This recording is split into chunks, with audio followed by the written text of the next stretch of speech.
Hey guys, this is Moredi from African Renaissance. For the longest time, the Western countries have been treating Africans with a very condescending attitude. And the reason why I say this is because of the manner in which, the South African president was treated in Porad. And as you know, the African Union was making some attempts, to negotiate peace between Russia and Ukraine. And so African countries sent 7 presidents, to represent the whole of the African continent in an attempt to end the military dispute between Russia and Ukraine. But what happened? What happened is very interesting because, the South African president was accompanied by a team of journalists and his, the security team.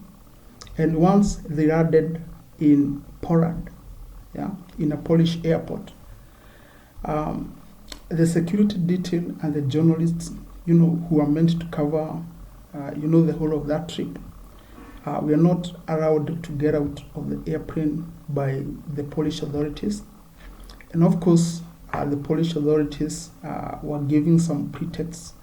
I don't know, that team doesn't have permits, and after some time they started shifting goalposts, and started saying that although they have permits, they are not originals. And in essence, what happened is that the South African president proceeded to Ukraine without his security detail, without his journalists, and so the trip was not covered, by, the press team of the president. And one thing that I can say about this is that it jeopardized, of course, the security of the South African president. And I think the reason why this happened is because South Africa has adopted a non-aligned stance, with respect to the war between Russia and Ukraine. And now, my issue is why do Western countries think that, Africans are obligated, to rubber stamp everything that these Western countries want? Now, they want African countries to support, Ukraine, just like they're doing. And if we fail, to support Ukraine, they start, mistreating us. And I wonder, when is this going to stop?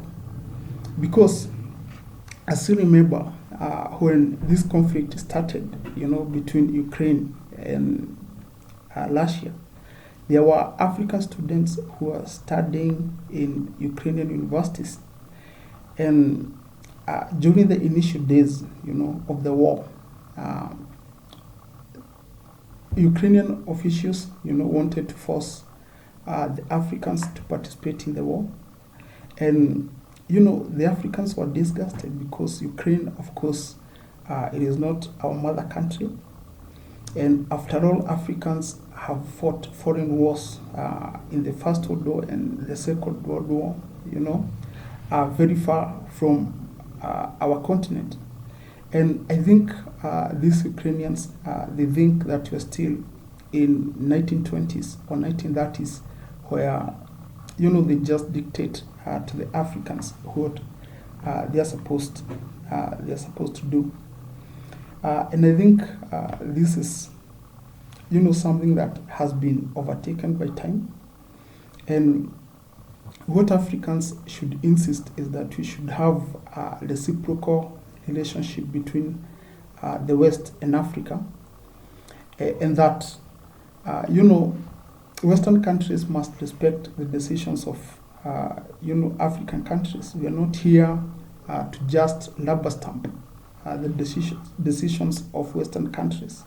We are sovereign nations. And the funny thing is that, these Western countries keep on talking about democracy. And in essence, the concept of democracy is allowing someone, to make their own choice. But on the other hand, they want to lord over us. And when we make our sovereign decisions about supporting, you know, a certain country, they feel so angry, you know. So that is the concept of democracy. Seems like it is just doublespeak, because the Western countries don't seem, you know, to respect the decisions of African countries.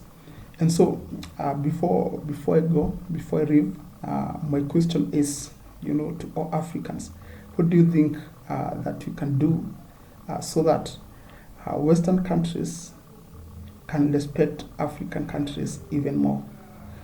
Here is a script of the head of security of the South African team addressing the media on how they were treated in Poland. Okay, bye. She was strip searched. It never happened that we have strip searched anyone with a diplomatic passport just to get us out of here. Right? Now, they say we don't have permits. We have permits. The only difference is now they say we can't bring a copy of a permit, we must bring the original. Now, some of us have original permits, right? The embassy here printed permits because I thought it's not necessary to have the originals here, right? Now, all of a sudden, we must have originals. They are delaying us, right? They're putting out the life of our president in jeopardy, because we could have been in Kiev this afternoon already, right? And this is what they are doing. And I want you guys to see this, right? How racist they are. When we started to open the packages, right? They wanted to rush, right? To confiscate our firearms. That's why we had to put it back. They even tried to say that they negotiated with the crew for 11 hours, which they didn't. That's the issues that we are dealing with. And I've tried to call our media so that our media can see, so that they are here, so that we don't read stories from home of how we're wasting state's money. We didn't waste the state's money. We was sabotaged while we were here. Thank you.